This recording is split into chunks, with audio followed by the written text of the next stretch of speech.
How's it going, everyone? My name is Derek Afasi. I'm the owner of Afasi Financial Group.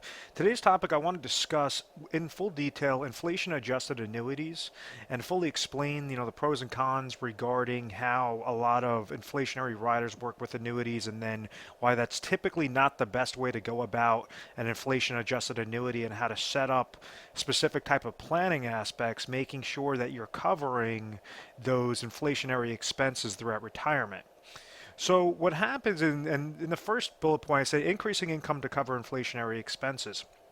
Typically, an individual is going to go and they're going to retire, or at least be planning for retirement, or currently in retirement, and they're going to go off of three main aspects that they want to make sure is covered.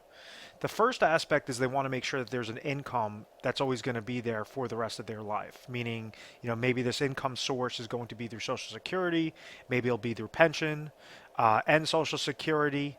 And then they also have retirement accounts that are saved up, such as IRA accounts or cash accounts, whatever the case may be, that they could then leverage as a third source of income.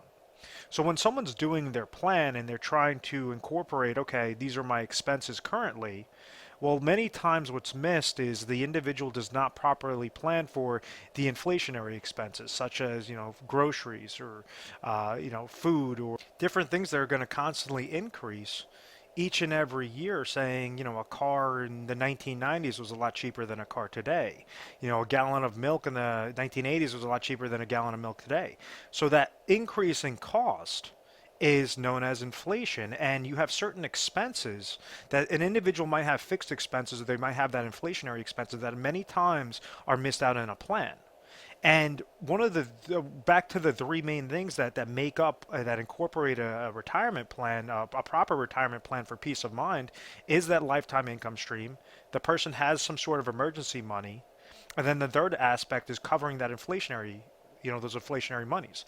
Many times an advisor would go and they'll say, oh, the inflation, we'll just make sure to grow your money, and then, the problem will work itself out. And I've mentioned in other videos, I've mentioned in other content that, you could have your money invested in the market. You could have your money going up whenever the market goes up, not losing whenever the market goes down, but that still doesn't cover a concrete plan for inflationary expenses.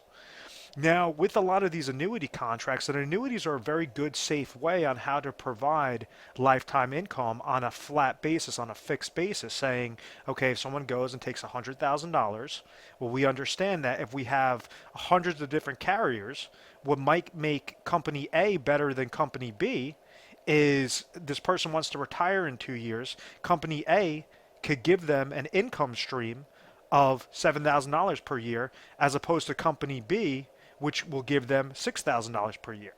So regardless of all the fluff, and now you have all this talk of income riders and guarantee 6%, 8%, whatever the case may be, it all goes by the fact of income stream. How much income stream will these types of annuity contracts provide, and also give that individual control of their money in the aspect. What do I mean by that control? And this is kind of taking a step back, but the generalities of annuities and a lot of reasons why they were first implemented was to provide somebody would pay an insurance company a lump sum of money, and that insurance company would then provide them lifetime income for either them or their spouse, for that person or him and his spouse, or her and the spouse. So each and every year, this person, or each and every month, this couple would be receiving lifetime income. Now, whenever, let's say if they both passed away very shortly, well, the amount of dollars that they surrender to the insurance company gets to keep. So that's how a lot of the annuities were set up, and that's why a lot of people got really pissed off about annuities, because they're saying, well, I understand I'm getting an income stream, but I've worked my entire life for this money. If I don't use up all my money, I want to make sure that it at least goes to my kids, it goes to my beneficiaries. And that's why you've had more innovative annuity products that came out there, and that's why you have these income riders, which they say an individual could control their account value, grow their account value, but they have that peace of mind that the income rider is going to provide lifetime income for the rest of their life. So as we get to the first bullet point, or I guess the second bullet point, it says problems with the products. What exactly do I mean by that? Well, you have hundreds of different types of annuity contracts out there, And now you have very few of them. They have something known as inflationary riders that are attached to these plans. And there's a lot of smoke and mirrors. I always use that term smoke and mirrors because these insurance companies are very smart. They use actuarial tables. They know this data to the decimal point on exactly how they could make a profit. And I always say that there's niche criteria, there's niche companies that an individual could go and leverage the correct income stream for their specific situation and provide that lifetime income stream. So what you have now is this more of a fluff, what I've noticed. I haven't really seen too many attractive inflationary protected contracts with an inflationary adjustment rider. But what it says is, okay, rather than that company A that's going to pay the person $7,000 per year, we're going to go with company C that's going to give them $5,000 per year, but this is going to step up with a 3% inflation rider each and every year. So yes, you're going to be protected with inflation, but you're giving up $2,000 worth of income just to get that extra benefit. So there's going to be X amount of years before there's a break-even point of going with this, which is a flat payout, versus this that's an increasing payout. So that's a problem in my eyes because I want to try to show you ways on how you get the most amount of income so that you're producing that flat level income. You're taking the smallest amount of dollars possible and placing into these annuity contracts because it is necessary to have that lifetime income stream, to have that peace of mind each and every year. This third aspect is rather than say, okay, play the guessing game with inflation and just worry about that whenever it happens. We try to set up plans, and this is something proprietary. We set up a concrete plan through a retire sharp planning system that steps up in income each and every year. So every few years, you'll have a bump in your income. You'll have a bump in your income. You'll have a bump in your income. It's known as maximize laddering strategies, and it's very unique to our company. So, it makes it a lot more concrete or a lot more powerful than just saying, yes, I'm going to go into something and, I'm going to have a smaller amount of income stream, and that income stream is going to remain flat, or the income stream is going to step up. It's going to take so long just to hit that break-even point. That's where individuals have problems with these types of contracts. And yes, they're still being provided an income stream, which is fine, but they're just not able to leverage their dollar the most maximized way. And it goes by where you live, it goes by what are the offerings, and then what makes us unique is we're able to siphon through all those top carriers before we're giving you the best recommendations. And it's not just one product, but it's multiple products, it's multiple strategies to make sure that it's going to correlate exactly to your expenses. And we're going to cover the fixed expenses and then those inflationary expenses, which are most important for the concrete plan. So that's why I have down here, it says income, emergency monies, and inflation protection.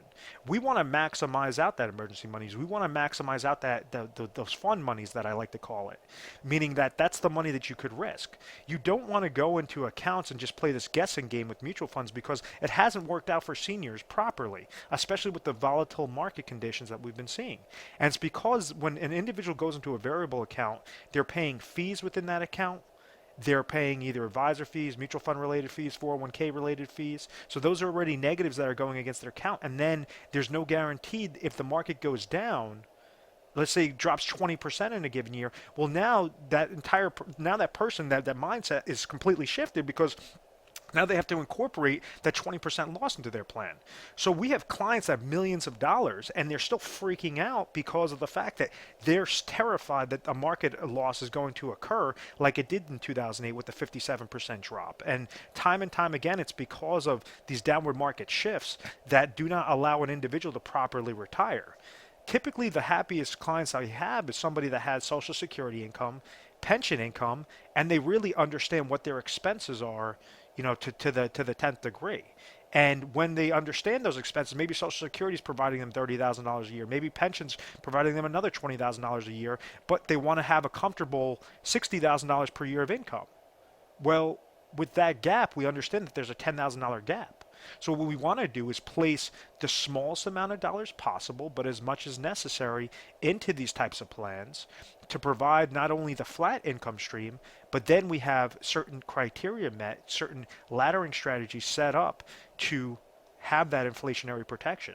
And that's how a proper plan is set up. And that's how an individual is able to properly retire and spend their retirement dollars with confidence. It's because they could spend money like it's water, like it's going out of style, because they know that the next month a new paycheck is coming in there.